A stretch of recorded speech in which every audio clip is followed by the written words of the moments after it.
Eu quero que você abra, por favor, sua Bíblia, no livro de Jeremias, no capítulo 17. E nós vamos ler juntos do versículo 5 até o versículo 10. Esse texto vai ser tanto o nosso ponto de partida, como também o trilho da nossa reflexão hoje. E eu vou ler na Nova Almeida atualizada. Jeremias 17, de 5 a 10. Assim diz o Senhor: maldito aquele que confia no ser humano, que faz da carne mortal o seu braço e cujo coração se desvia do Senhor. Porque ele será como um arbusto solitário no deserto e não verá quando vier o bem.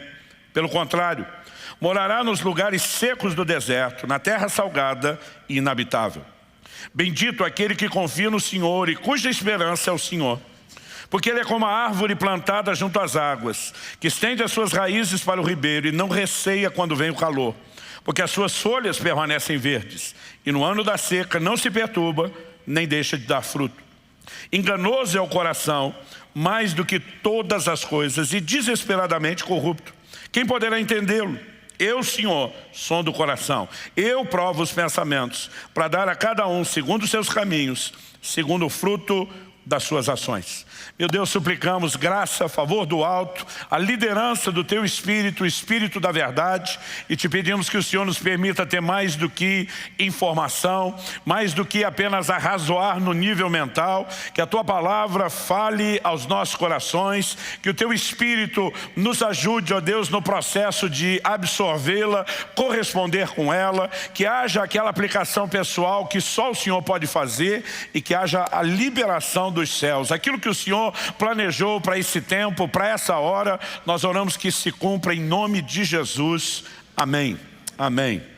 O tema da minha mensagem hoje é uma pergunta: como saber se confiamos em Deus? O texto começa apresentando duas pessoas de comportamento distinto. Um é aquele que confia no homem, faz da carne mortal o seu braço e o coração se aparta do Senhor. Foi classificado como maldito. Mas o outro, classificado como bendito, é aquele que confia no Senhor e cuja esperança é o Senhor. Depois de apresentar esses dois comportamentos, um de confiança e outro não, é que nós temos na sequência aqui os versículos 9 e 10. No 9 nós lemos: enganoso é o coração mais do que todas as coisas. Depois dessa afirmação, Deus, por meio do profeta Jeremias, questiona: quem poderá entendê-lo? E com isso Deus está denunciando a limitação, a dificuldade do homem de entender o próprio coração. Ou seja, saber com certeza se você está se movendo em confiança ou não, não é algo que você poderá dizer: eu cheguei a uma conclusão segura apenas examinando o seu próprio coração. Porque o coração é enganoso e cada um de nós tem dificuldade de conhecê-lo. Mas depois de fazer a pergunta: quem poderá conhecê-lo? Deus responde: não você, eu. E diz: eu, Senhor, sondo o coração, eu provo os pensamentos. Em outras palavras, ele está dizendo: eu esquadrinho aquilo que você não pode esquadrinhar. Eu consigo penetrar numa dimensão de análise, de avaliação e leitura do seu coração que você jamais conseguirá. Agora Deus está dizendo: eu não apenas leio o que você não lê. Depois dele dizer que sonda o coração, que prova os pensamentos, e diz assim: para dar a cada um segundo os seus caminhos, segundo o fruto das suas ações. Em outras palavras, Deus está dizendo: eu não apenas faço a leitura que você não faz, mas eu tenho o poder de tirar o que está do lado de dentro e sinalizar, expor do lado de fora. Eu retribuo de acordo com aquilo que está dentro de você e você não consegue enxergar. Ou seja, para responder como saber se confiamos em Deus, nós dependemos não apenas de uma autoavaliação, de um autoexame. Nós dependemos do exame do alto. E o Deus que nos examina, Ele também expõe. Portanto, o que eu quero te apresentar a partir desse texto começa, em primeiro lugar, por uma diferença de atitude, do que confia e do que não. Esse vai ser o primeiro tópico que eu vou abordar aqui. Mas depois, em segundo e terceiro lugar, como segundo e terceiro tópicos, nós vamos avaliar os sinais que acompanham o que não confia em Deus e é classificado de maldito. E depois nós vamos avaliar os sinais que acompanham o que confia em Deus. E eu entendo que esses sinais, essas declarações, são, como Deus disse logo depois na sequência, a forma dele mostrar para nós se confiamos ou não confiamos nele. Então, eu gostaria que juntos nós pudéssemos, considerar essas verdades. Em Deuteronômio 30, de 15 a 18, Deus diz, olha, se vocês me obedecerem, guardarem os meus estatutos, vocês serão abençoados. Mas se vocês se apartarem de mim, vocês serão amaldiçoados. Normalmente nós pensamos no modelo de bênção ou maldição de acordo com obediência ou desobediência. Alguns não conseguem associar isso com o que Jeremias, da parte do Senhor, está falando, confiança ou falta de confiança. Mas a verdade é que não só temos um texto que explicitamente relaciona bênção e maldição com confiança ou a falta dela, como também podemos entender o seguinte, há uma ordenança bíblica para que eu e você creiamos e confiamos em Deus. Em Marcos 11, 22, Jesus afirma, é um imperativo, tende fé em Deus. E se eu e você decidimos não crer, não confiar, estamos em desobediência. No final das contas, a questão não é avaliar quais são todas as possibilidades. É fato que a Bíblia fala de condutas conduzem à bênção, de condutas conduzem à maldição. Outro dia um falou para mim, maldição é coisa do Antigo Testamento, da lei, isso não tem no Novo. Eu falei, então você não deve estar lendo o Novo Testamento direito. Hebreus capítulo 6, versículos 7 e 8 dizem assim, a terra que absorve a chuva, que frequentemente cai sobre ela e produz erva útil para aquele que a cultiva, recebe bênção da parte de Deus. Mas se produz espinhos e abrolhos, perto está da maldição e o seu fim é ser queimado. Bênção ou maldição, depende se você corresponde ou não a Deus. Um outro dia me falou, está falando de terra o texto? Eu falei, não. Olha os versículos anteriores. Ele está falando de crente bom e crente ruim. Crente que corresponde com Deus e crente que não. E aí ele entra com a alegoria de terra boa e terra ruim. Dizendo que a terra que corresponde, bênção. A que não corresponde, maldição. Aliás, ele diz a terra que não corresponde está perto da maldição. Seu fim é ser queimada. Terra literalmente não queima. Nós sabemos que ele está falando de um outro incinerador. Ô, palavrinha difícil, deixa eu tentar de novo. Nós sabemos que ele está falando de um outro incinerador. Ele está falando da perdição, da condenação eterna do inferno. Agora, a palavra maldição assusta alguns, talvez porque soe pesada demais, mas no contexto do povo de Deus, maldição não tem mera e simplesmente a ver com uma retribuição no sentido de mera punição. Ela sempre associada à punição, ao caráter justo de Deus, é também vista como expressão de misericórdia e como um chamado ao conserto. Eu vou falar melhor sobre isso no final. Então talvez enquanto eu estiver falando, a sua leitura te deixe mais confortável, Você de repente ouvir no lugar de maldição, correção. Você ouvir no lugar de maldição, disciplina. Mas o que quer que você resolva ouvir, eu vou falar do jeito que a Bíblia diz, maldição. Ok? Então, em primeiro lugar, vamos falar da diferença de atitude dos dois e depois, como eu disse na sequência, os sinais da maldição e depois os sinais da bênção. No versículo 5, quando o texto começa dizendo, maldito o homem que confia no homem. Interessante que o texto não diz apenas, maldito o homem que confia no homem, mas ele diz que faz da carne o seu braço e aparta o seu coração do Senhor. O problema não é confiar no homem. O problema é a substituição, quando você escolhe confiar no homem e não em Deus. Porque as pessoas às vezes apresentam meias verdades.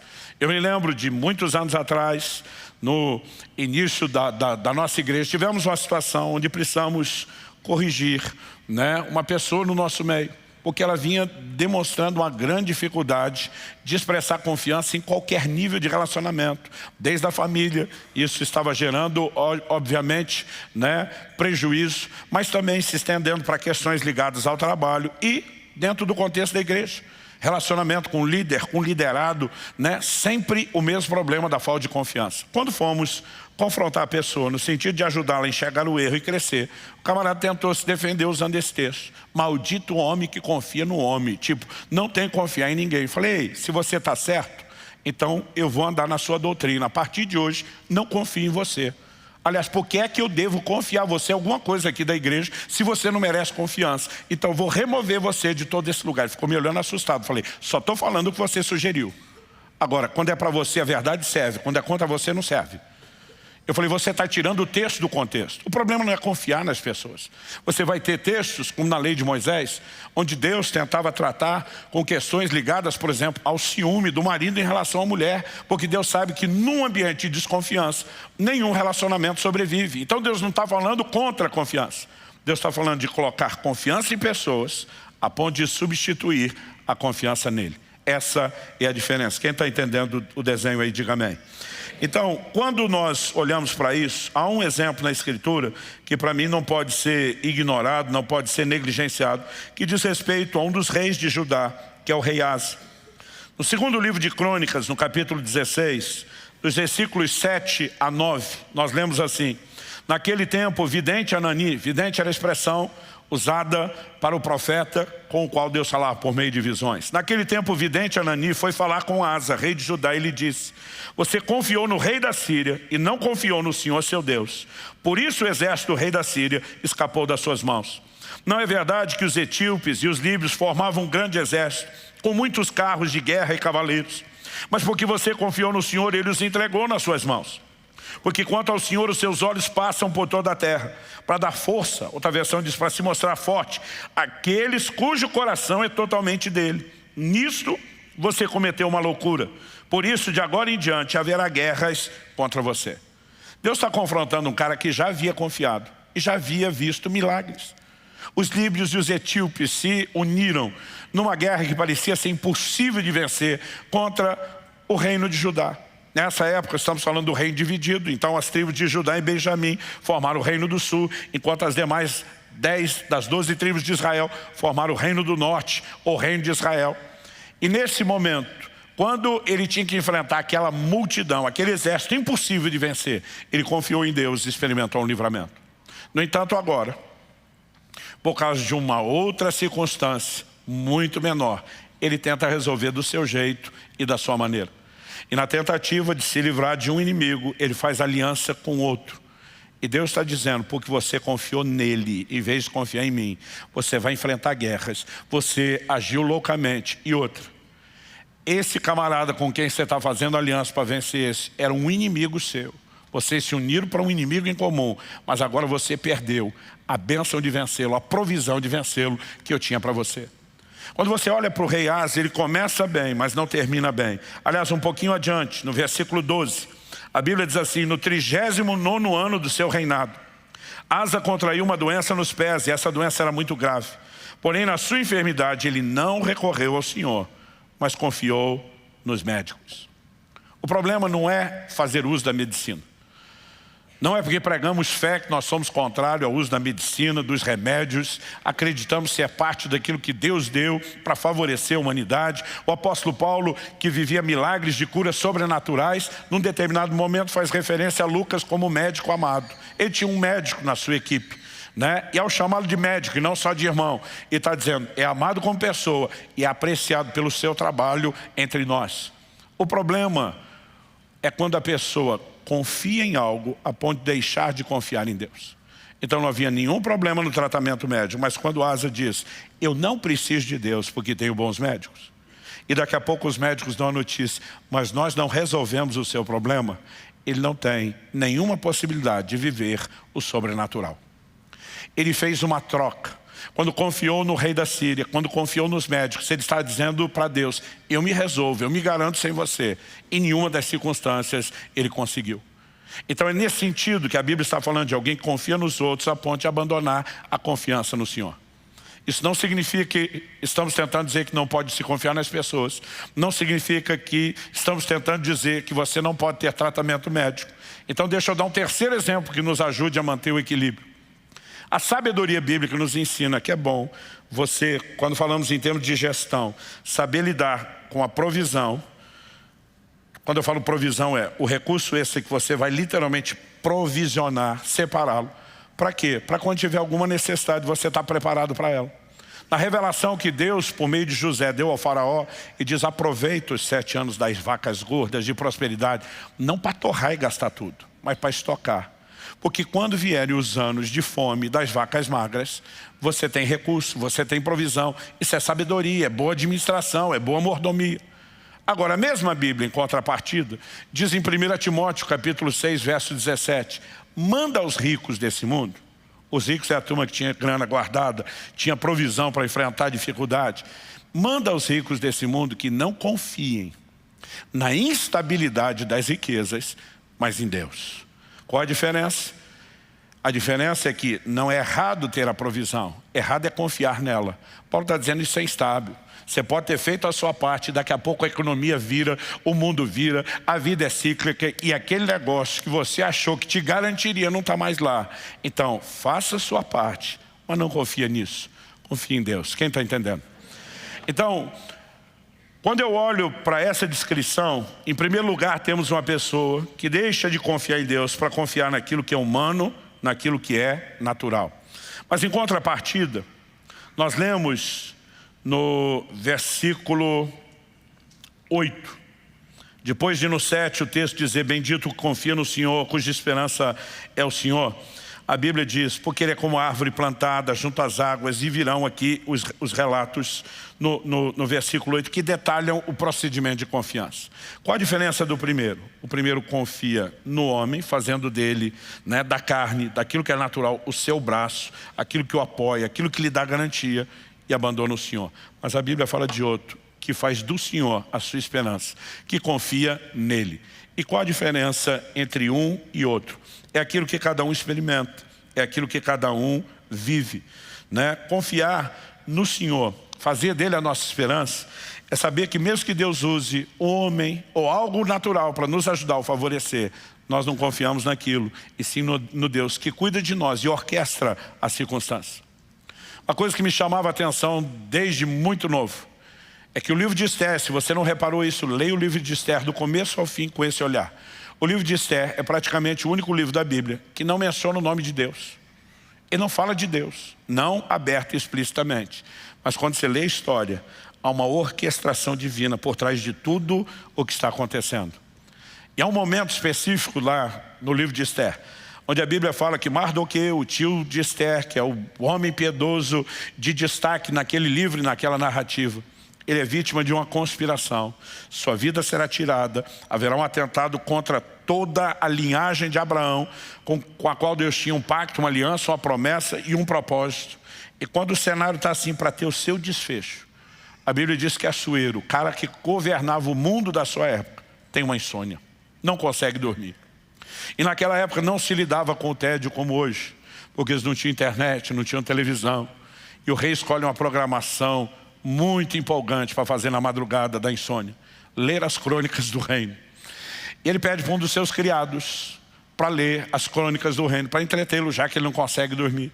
Imagina o criado indo na biblioteca, olhando aquele monte de rolo, e ele acha que está escolhendo aleatoriamente, esse aqui vai, e puxa um. Mas a divina providência o guiou. Quando ele vai ler a história, qual é o relato? Era o relato de como Mardoqueu havia desbaratado uma conspiração contra a vida do rei. A vida do rei foi preservada, porque Mardoqueu denunciou aquilo que ele tomou conhecimento. O rei pergunta para o criado, o que é que fizeram para recompensar esse homem? O rapaz diz, nada. Como nada? O homem salvou minha vida, rei. Se ele tivesse feito algo que estava registrado nos anais do reino. Isso aqui é literatura oficial nossa. Não foi feito nada. O rei diz, então vamos fazer. E ele acorda decidido a recompensar o homem. E vai pedir conselho justo para o inimigo de Mardoqueu, que achando que ele era quem seria recompensado, proporciona uma reviravolta no jogo extraordinário. Você pode não ler o nome de Deus lá, mas o dedo de Deus está ali o tempo todo. Sabe, nós precisamos aprender a ter esse tipo de confiança no Senhor. A confiança que, baseada numa experiência que nós tivemos lá em casa, eu chamo daquela confiança infantil. Quando meu filho Israel tinha 5 anos de idade, nós vivemos um momento muito interessante com ele. Desde que nossos filhos eram pequenos, eles nem andavam, estavam no colo, a gente já treinava a carregar a oferta para colocar no gasofilácio. A gente entendeu que isso é parte de um treinamento que tem que começar muito cedo. Quando começaram a andar, a gente dava o dinheiro e dizia, leva. Então todo o culto, quando estava para começar o culto, ele chegando na gente, dinheiro da oferta, e a gente sempre dava o dinheiro da oferta para cada um deles. Eu lembro que Israel, nessa fase dos 5 anos, eu dei uma bolsinha para ele pequena, com zíper. Eu enchi ela de moeda, né? E algumas notas na época ainda tinha nota de R$1. E eu falei, filho, papai vai te dar dinheiro, porque o papai quer te ensinar a lidar com dinheiro. A primeira lição é, você não pode gastar. Nós vamos ter que conversar bem antes de você gastar, apesar do dinheiro ser seu, porque a gente tem que saber como fazer as escolhas. E fui trabalhando algumas questões com ele. Ele ficou tão empolgado que agora ele tinha o dinheiro dele, que onde ele ia, ele levava a tal da bolsinha dele. Falei, filho, você não pode ficar andando com isso. Você vai perder. Não vou, pai, eu vou cuidar disso, né? E ele estava todo empolgado. Num domingo, que eu estava pregando fora, ele chega no início do culto e fala para a Kelly, e diz, mãe, me dá o dinheiro da oferta. E a Kelly olha e vê a bolsinha na mão dele e entendeu que era a hora da lição. Falou, filho, papai e mamãe sempre te deram o dinheiro da oferta porque você não tinha. Mas agora que você tem o seu próprio dinheiro, mamãe não vai dar não. Se você quiser ofertar hoje, vai ser do seu dinheiro. Ele olhou numa lógica simples de criança e disse, mãe, se eu der do meu, eu vou ficar com menos. Ela sorriu para ele e falou, é isso que é oferta, filho. A gente abre mão de alguém importante para nós, para aquele que é mais importante do que qualquer outra coisa. Ela diz, no entanto, você não é obrigado a dar. Mas se quiser dar, é do seu dinheiro. Então pensa o que você vai fazer. Tome a sua decisão. E quando chegou a hora da oferta, que ele estava ministrando louvor com o pessoal, então ela só viu a hora que ele chegou perto do gasofilácio e fez questão de mostrar para ela, tipo, é nota de 1, não é moeda não. Pá. Tipo, tô dando grana alta. E botou a oferta, saiu de peito estufado, todo contente. No final, a Kelly foi conversar e disse, filho, mamãe está tão feliz, tão orgulhosa, você fez a escolha certa. Ele falou, mas mãe, lembra que eu falei que se eu desse no meu ia ficar com menos? Ela falou, sim. Ele falou, mas não sou bobo não. Depois que eu conversei com a senhora, comecei a pensar, falei, peraí, posso até ficar com menos no início, mas o pai e a senhora sempre falam que Deus abençoa. Depois que Deus abençoa, eu vou ficar com mais. E ela apenas sorriu e falou, que bom, filho, que você entendeu isso e que você vai crer nisso. Ele falou, mãe, como é que Deus abençoa? O dinheiro cai do céu? Ela falou, não, filho, não é bem assim, né? Deus até pode fazer isso extraordinariamente, mas a forma comum, Deus gosta de usar pessoas. Assim como você já viu Deus usar papai e mamãe para abençoar os outros, você já viu Deus usar pessoas para nos abençoar. Então a gente nunca sabe exatamente como Ele vai fazer, mas a gente confia nele. Ele falou, mãe, falei para Deus, já que Ele vai me abençoar, já até escolhi o que eu quero. E já falei para Ele. E ela falou, que bom, filho, mas mamãe não vai fazer nada, então não adianta você falar para mim. Não, mãe, é Deus que vai me abençoar. Isso foi no domingo. Na segunda noite, uma irmã da igreja liga para Kelly. Conheci, cuidou, ajudou a cuidar de Israel desde que ele nasceu, mas a gente nunca lembra dela ter feito isso antes, embora sempre expressou muito carinho. Ela disse, Kelly, que número Israel calça? Ela falou, por quê? Ela falou, estou perturbada desde o culto de ontem, que eu tenho que dar um tênis para o seu filho. Aqui ele falou, olha, o número que ele calça é tal. Ela falou, tá bom, obrigado, depois a gente fala. Passou. Na sexta-feira ela apareceu em casa. Quando a Kelly atendeu, viu ela com um pacote, olhou tipo, é aquilo que nós falamos, ela deu sinal que é. A Kelly já gritou, Israel, visita para você. Quando ele entrou na sala, viu aquele pacote, olhou para a Kelly e falou, já até sei o que é. Porque eu pedi a Deus um tênis para Ele me abençoar. E quando ele abriu, ele falou, mãe, não só é o tênis que eu pedi a Deus, mas é a cor que eu pedi para ele. Ele vira para aquela irmã e diz assim, Terezinha, você pode até achar que é você que me deu um presente. Mas deixa eu falar para você, Deus usou você para me abençoar. Porque domingo eu dei minha primeira oferta. E como eu sabia que Ele ia me abençoar, eu pedi um tênis, eu pedi esse modelo, eu pedi essa cor. Ela ficou impressionada com aquilo, então ele dizia, obrigado pelo seu carinho, mas ó, não é você não. Sabe, quando Jesus fala sobre eu e você nos tornarmos como crianças, às vezes nós precisamos ter esse tipo de simplicidade, fé e confiança. Não importa quem Deus use, nós vamos olhar e dizer obrigado pelo seu carinho. Mas não estou focado só em achar que foi você que me enxergou ou que se preocupou comigo. Há um Deus que cuida de cada um de nós. E eu e você podemos confiar nele. Quem está entendendo a diferença entre um e outro? Isaías 64:4 diz, porque desde a antiguidade não se ouviu, nem com os ouvidos se percebeu, nem com os olhos se viu, Deus além de ti, que trabalha a favor de todo aquele que nele espera. A Bíblia diz, bendito é o homem que confia no Senhor, cuja esperança é o Senhor. Quando você espera em Deus, você bota Deus para trabalhar em seu favor. É o que Ele mesmo disse. Não é a gente tentando mandar nele, é a gente acreditar no formato que Ele disse que trabalharia conosco. Agora, feita a distinção do comportamento desses dois, vamos falar na ordem que aparece no texto. Primeiro, dos sinais da maldição. Ele será, diz aqui o versículo 6 de Jeremias 17, falando: maldito é o homem que confia no homem, faz da carne o seu braço, aparta o seu coração do Senhor. O verso 6 diz: porque ele será como um arbusto solitário no deserto. Não verá quando vier o bem. Pelo contrário, morará nos lugares secos do deserto, na terra salgada e inabitável. Embora o que tenha sido dito tenha a ver com o contexto, a realidade com que eles viviam, não é difícil para a gente acompanhar. Não requer nenhuma interpretação profunda. Eu vou fracionar essa declaração sobre os sinais da maldição em 3 partes. Primeiro, arbusto solitário no deserto. Que diferença faz um arbusto no deserto, se ele está lá ou se tem outros? Não é a quantidade de arbustos que necessariamente vai afetar a sua produtividade ou o seu estado. Mas sabe algo que eu tenho percebido em 29 anos de ministério pastoral, fora os anos já no ministério itinerante, mas falo do pastoral, porque foi no pastorado que a gente passa a gastar tempo ouvindo pessoas, aconselhando, orientando, e você começa a aprender a mapear comportamentos que são repetitivos.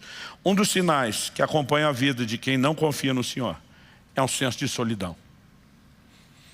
Deus não me ama, Deus não se importa comigo, Deus me abandonou, Deus virou as costas para mim, Deus não me ouve, Deus age na vida do outro, mas não age na minha. Esse senso de solidão costuma acompanhar quem não confia no Senhor, porque o que confia, meu amigo, está em outro nível. No Salmo 27:10, Davi diz: ainda que minha mãe e meu pai me desamparem, são os últimos de quem a gente vai esperar isso. E diz: o Senhor me acolherá. Tipo, é ruim que Deus vai me desamparar? Nunca. É por isso que Hebreus 13, um dos textos que usamos num dos domingos, atrás, ministrando sobre fé, diz: porque Ele tem dito, nunca te deixarei, jamais te desampararei. E aquele que confia sabe que em momento algum será abandonado pelo Senhor. Mas quem não se move no nível de confiança o tempo todo, ele está preso nesse lugar. A segunda descrição dos sinais da maldição: não verá quando vier o bem. Esse que é classificado como maldito, que está debaixo do sinal da maldição, não vê o bem vir, mesmo quando vem sobre todos. E olha que tem coisa que Deus libera sobre todo mundo. Em Mateus 5,45, no Sermão do Monte, Jesus diz que Deus faz nascer o sol, cair a chuva sobre justos e injustos. Mas tem gente que não enxerga nada, absolutamente nada do que Deus faz. Mesmo algumas coisas boas que lhe acontecem, ele muitas vezes prefere acreditar que aquilo é resultado do seu esforço, que é alguma coincidência, mas não necessariamente procede do Senhor. Logo, um sinal evidente na vida de quem não confia no Senhor. Nós vemos Deus denunciando esse comportamento na nação de Israel, relacionando isso com incredulidade. É a murmuração, é a reclamação. Essa pessoa não vê quando vem o bem. Agora, tem aquele tipo de gente, a expressão não verá quando vier o bem, não quer dizer não ver com a visão. O não verá é, não vai conseguir discernir que Deus deu, ou não vai poder desfrutar. E um texto que me traz temor, desde que eu era garoto, está em 2 Reis, no capítulo 7, eu gostaria de lê-lo a título de exemplo. Vou primeiro ler os versículos 1, depois o 2, e depois vou pular do 16 para o 20. O texto diz assim: então Eliseu disse: ouçam a palavra do Senhor. Assim diz o Senhor: amanhã a essas horas, mais ou menos, junto ao portão de Samaria, uma medida da melhor farinha será vendida por 1 moeda de prata, e 2 medidas de cevada serão vendidas por 1 moeda de prata. Deixa eu fazer uma pausa aqui, um comentário. Eles estavam em guerra, a cidade está sitiada pelo inimigo. Uma crise financeira, material, sem precedentes. A fome está instalada. Lei de oferta e demanda, não tem escassez de alimento, não tem oferta de alimento. O preço sobe absurdamente. E começa a faltar alimento, não só porque já não tem para todo mundo, mas porque o acesso, o poder de compra vai ficando cada vez mais difícil. Aí o Eliseu levanta para dar a notícia que deu. Então vamos tentar contextualizar, guardar das devidas proporções, porque algumas coisas vão ficar para mais, outras para menos. Imagina como se fosse hoje. O homem de Deus dizendo: amanhã, mais ou menos por essas horas, o dólar vai estar 50 centavos de real. Amanhã, por mais ou menos essas horas, você vai abastecer a gasolina aditivada a R$1. Amanhã, por mais ou menos essas horas, vamos comprar botijão de gás por no máximo R$50. Irmão, tinha os que deram glória com você, e teve essa criatura estúpida, com perdão da palavra, do verso 2. Porém o capitão, em cujo braço o rei se apoiava, respondeu ao homem de Deus: mesmo que o Senhor Deus fizesse janelas no céu, será que isso poderia acontecer? Gente, uma coisa é o cara não querer confiar, outra é ser tão insolentemente incrédulo. E Deus pode rasgar, abrir janela, derramar o que tem. Nem ele dá conta de fazer um negócio desse. E a Bíblia diz, o profeta respondeu: eis que você verá isso com seus próprios olhos, mas não comerá. Ele está no time do que não verá vir o bem, mas não é que não verá com os olhos. Ele diz, vai enxergar, mas não vai desfrutar. O que acontece? Nesse inteirinho até o versículo 16 que eu vou ler. Alguns leprosos, que eram excluídos, tinham ficado lá de fora da cidade, foram tentar encontrar uma expressão de misericórdia, conseguindo alimento com os inimigos que estão sitiando a cidade. Quando chega lá, descobre que não tem ninguém mais no acampamento. Todo mundo fugiu, deixou tudo para trás. Comida, acampamento, provisão, largaram armas, armaduras, enquanto eles não sabem o que aconteceu. Mas o sítio acabou. Aquele povo desapareceu, mas deixou todas as provisões.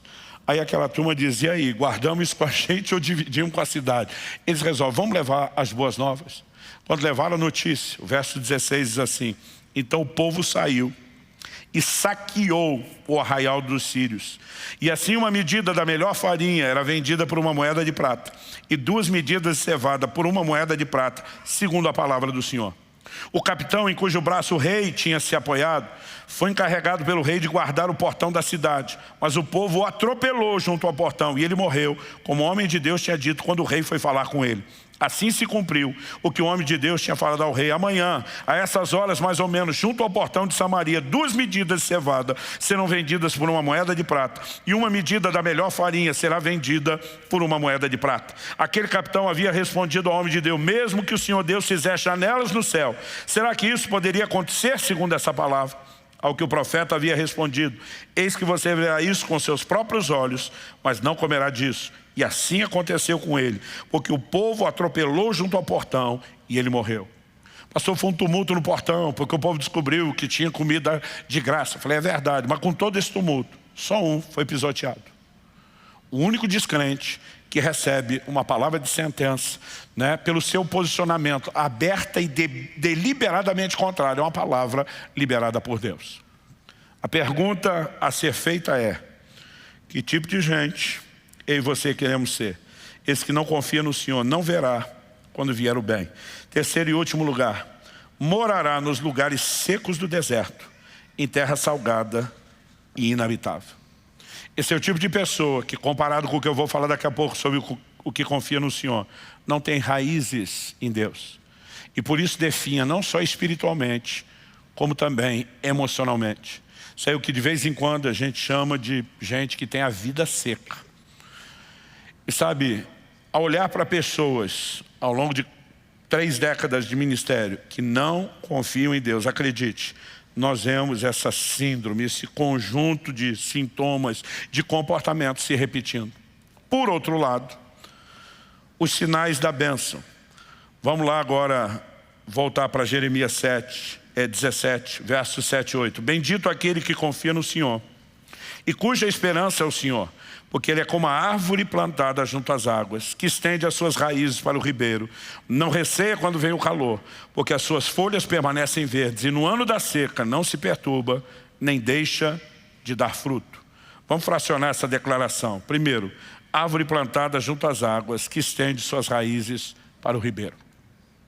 As raízes se estendem fora da vista humana. A árvore que está próxima da água, ela é beneficiada pela água, não porque a árvore foi até a água ou a água veio até ela, mas porque raízes saíram em busca do contato com a água para buscar de lá o suprimento necessário. Assim como isso normalmente, o trabalho da raiz acontece fora da vista, eu e você, no relacionamento com Deus, precisamos desenvolver raízes nem sempre são parte da nossa vida pública, visível, mas são a nossa conexão com Deus, para receber dele sustento, para receber dele suprimento. Olha o que Paulo diz em Filipenses 4, 11. Eu vou ler primeiro o 11, depois o 12 e o 13. No 11. Digo isso não porque esteja necessitado, porque aprendi a viver contente em toda e qualquer situação. Espera aí, Paulo, contente em qualquer situação, em qualquer situação. Verso 12. Sei o que é passar necessidade, e sei também o que é ter em abundância. Aprendi o segredo de toda e qualquer circunstância, tanto de estar alimentado como de ter fome, tanto de ter abundância como de passar necessidade. Então qual o segredo, Paulo? Tudo posso, naquele que me fortalece. Ele está dizendo, o meu humor, minha força, minha alegria não depende de circunstâncias. O tudo posso, normalmente a gente costuma aplicar para posso fazer. Eu tenho repetido isso bastante e não vou cansar de me falar. Mas o contexto não é posso fazer, é posso suportar. Ele está dizendo, não importa a circunstância, eu dou conta de segurá-lo. Por quê? Minha força não vem delas. Minhas raízes estão em Deus. E essas raízes em Deus estão extraindo sustento para que eu fique firme diante de qualquer circunstância. Sabe, é impressionante. E uma das questões que nós temos abordado sobre a fé diz respeito a essa disposição interior e do ânimo. Nós já ensinamos aqui sobre isso. Mas uma segunda característica, a Bíblia diz, não receia quando vem o calor, a adversidade, e a sua folha fica verde. É impressionante como o comportamento de quem confia no Senhor não combina com as circunstâncias difíceis que ele enfrenta. Atos 16, de 22 a 26. Paulo e Silas na cadeia, julgados de forma sumária e injusta, açoitados, com os pés presos, amarrados no tronco, numa condição de muita gente estaria reclamando, murmurando, dizendo, Deus me deixou, Deus me abandonou. A Bíblia diz que os dois oravam e cantavam louvores. É o tipo de comportamento que não combina com as circunstâncias. Abacuque 3, o texto que trabalhamos ao longo do mês passado. Ainda que a figueira não floresça, que não haja fruto na vide, que o produto da oliveira minta, que os campos não produzam mantimento, que o rebanho seja exterminado da malhada, nos currais não haja gado. É quase que, perdão o uso da expressão, é quase como se o profeta estivesse dizendo, estou me lixando para isso tudo por causa do lado de fora. Ele diz, todavia eu me alegrarei em quem? No Senhor. Exultarei no Deus da minha salvação. Quem tem raízes nele, extrai sustento e tem um comportamento completamente diferente, que não condiz com a condição. E sabe, eu fico pensando em gente como o pai da fé, Abraão. O que deixou Abraão com a folhagem verde tanto tempo? Gente, Deus disse para esse cara, eu vou te dar um filho. Ano passa, entra ano, sai ano, passa mais ano. Ele continua debaixo de uma promessa. Levou 25 anos, desde o momento que Deus começa a lidar com Abraão, até o filho nascer. Agora, Deus, logo no início, antes mesmo de ser muito claro e específico sobre a descendência de Abraão por meio de Isaac, Deus fala para ele, eu estou mudando o seu nome. A partir de agora, seu nome é pai de multidões. O cara não tem um filho. Mas a Bíblia diz que ele creu no Deus que chama a existência aquilo que não é como se já fosse. E ele começa a dizer em linha com Deus, como aprendemos aqui, a importância de declarar a palavra. Sou pai de multidão, mas tu não tem ninguém. Se você não está vendo, o problema é seu. Eu estou vendo. É uma questão de tempo, vai materializar. O que deixa o cara com a folhagem verde de tanto tempo? Alguém que não desanima, o tempo passando, as circunstâncias sem mudar a sua confiança em Deus. E normalmente nós pensamos que Abraão precisou de fé só até Isaac nascer. Meu amigo, ele precisaria de mais fé depois que Isaac nasceu do que antes de Isaac nascer. Gênesis 22 fala que Deus fala para Abraão, pega o seu filho, seu único filho, o filho que você ama. Não sei você, mas já reclamei com Deus várias vezes. Falei, precisava falar isso tudo pro velhinho. Já é difícil entregar o filho, o senhor tem que dizer o teu filho, teu único filho, o filho que você ama. Falei, o senhor só está dificultando. E aliás, depois que eu virei pai, esse texto ficou mais difícil. Eu tinha vontade de pular Gênesis 22 e nem ler isso. Mas a Bíblia diz no verso 3 que Abraão levanta de madrugada. Sabe o que significa isso? Prontidão. O Senhor mandou, bora executar. Pega seu filho, pega alguns servos e diz todo mundo para o Monte Moriá. Porque Deus deu uma ordem. Não tem esse negócio de vamos despedir, vamos gastar uma semana com o menino. Deus falou, está falado. Agora, a Bíblia diz, depois de 3 dias de caminhada, quando eles avistam o Monte Moriá, Moisés fala para os servos, segura a onda vocês, me esperem aqui. Eu e meu filho iremos, plural, nós dois vamos. Ele diz, adoraremos, plural, e voltaremos. Durante algum tempo eu desconfiava do Abraão. Falei, deixou as testemunhas longe. Não queria ninguém testemunhando o que ele faria. Fingiu que ia trazer o menino de volta, porque sabia que estava indo matar. Mas isso era a minha cabeça com a falta de entendimento. Qual é a explicação bíblica? O livro de Hebreus diz no capítulo 11, na galeria dos heróis da fé, que Abraão cria que Deus ressuscitaria Isaac dos mortos.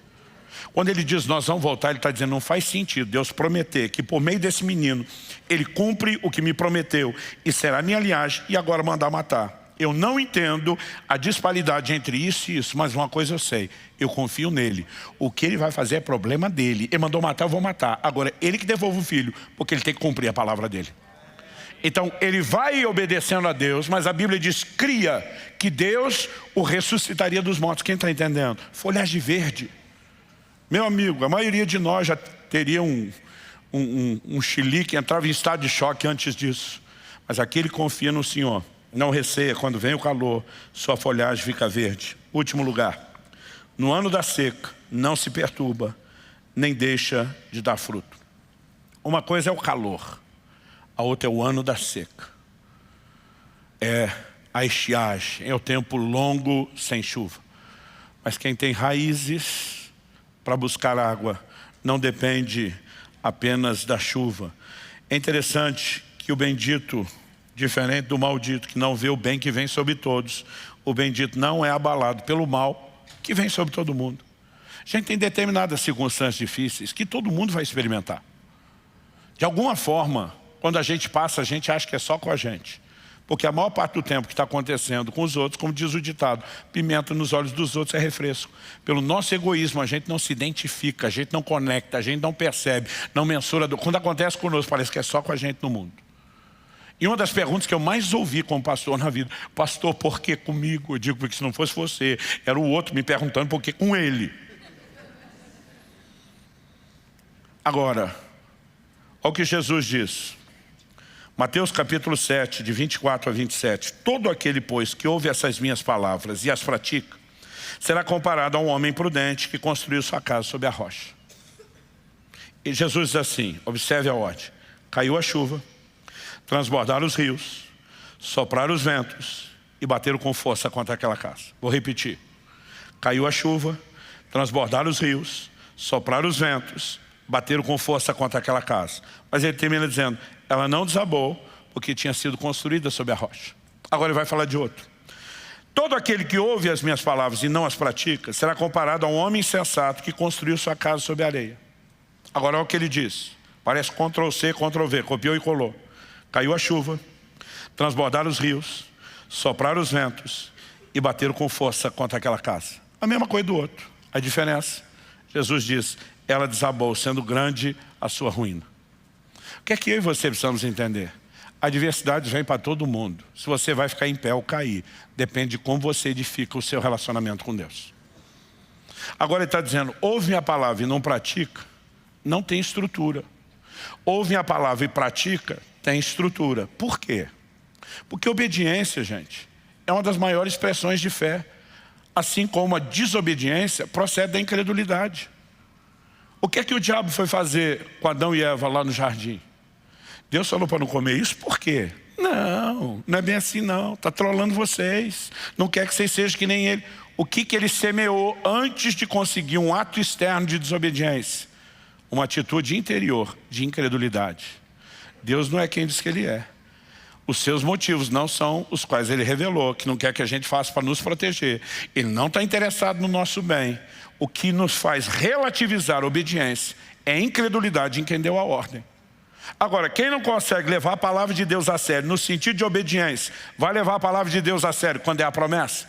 Isso aqui eu não boto a mão no fogo, não acredito no caráter dele quando ele dá ordem. Mas a hora que deu a promessa, não, agora eu vou que nem louco. Ou você cria vínculo de confiança com o caráter de Deus na hora de obedecer, ou você não vai ter fé para a hora da promessa. Agora, alguns de nós queremos um evangelho bem light da obediência, mas queremos uma fé que rebenta e que nos leva a qualquer lugar. Deixa eu te dizer, vai sonhando. Você não vai chegar a lugar nenhum sem compromisso com a palavra.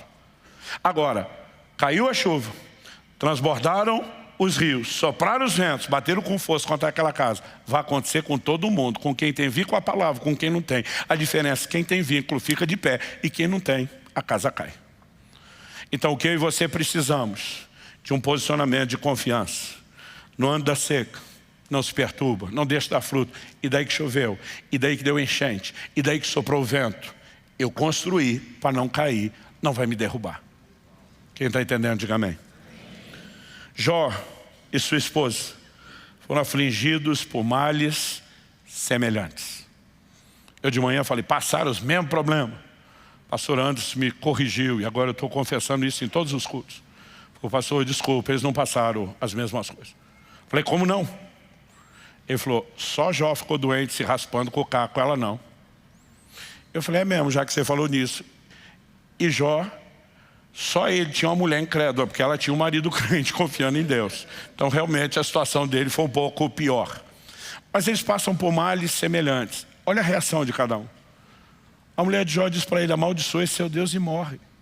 Porque quem não confia e se sente abuso solitário, ele me abandonou, olha diz, também te abandono. Agora quem confia e sabe que não foi abandonado, fala para quem não confia, diz, você fala como uma louca. Eu sei que o meu Redentor vive, eu sei que Ele vai se levantar sobre a terra. E porque eu confio que Ele não me deixa, eu também não deixo Ele. Dá para entender a diferença?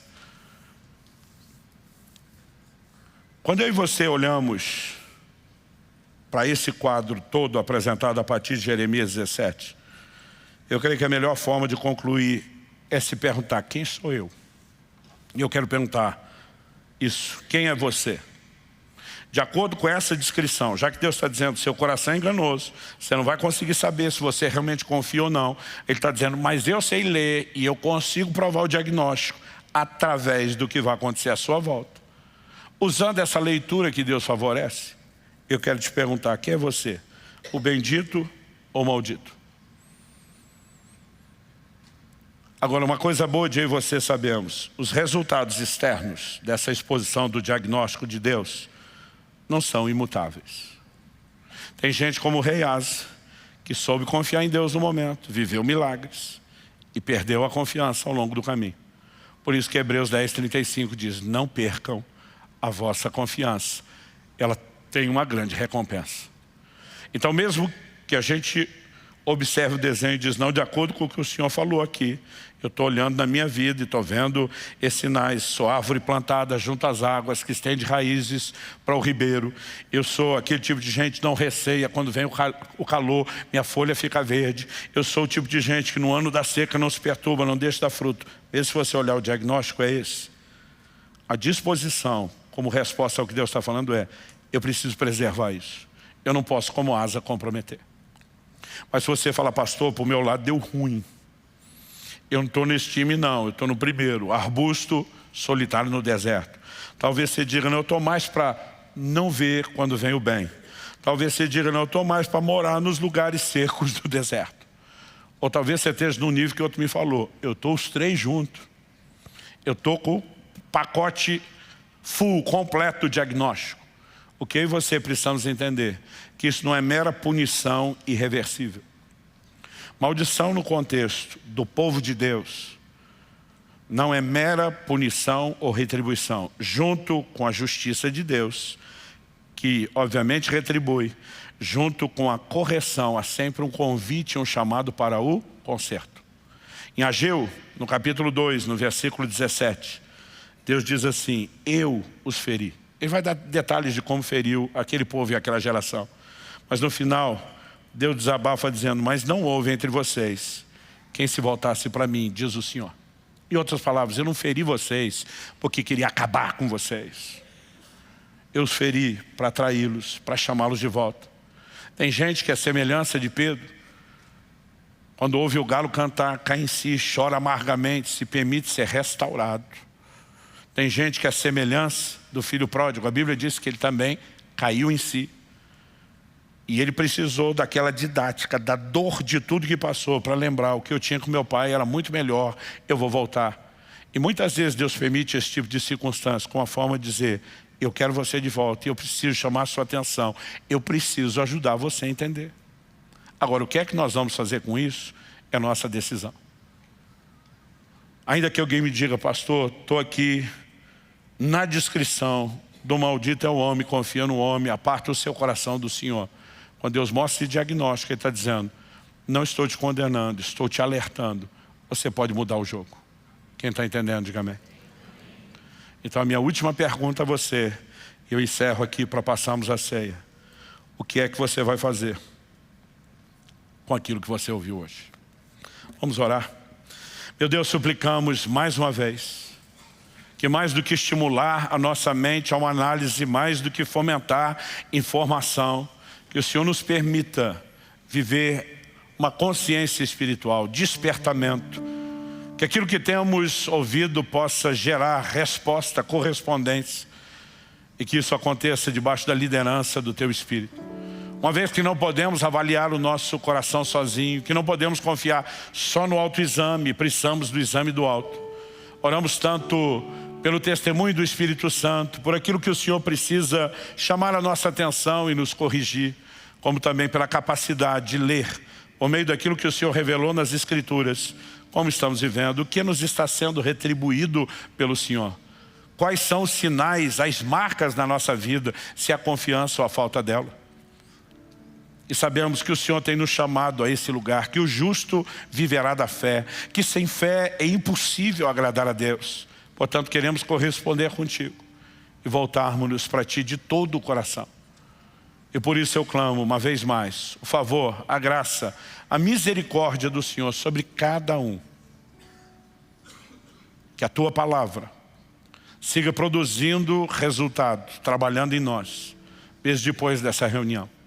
Não queremos simplesmente tratar como uma torneira a ser fechada, o interruptor a ser desligado ao sair dessa reunião. Nós oramos que o Senhor começou cresça, progrida e cumpra plenamente o seu propósito na nossa vida. Nós oramos em nome de Jesus. Se você crê e concorda, diga amém. Se você recebe essa palavra, diga: eu recebo, em nome de Jesus.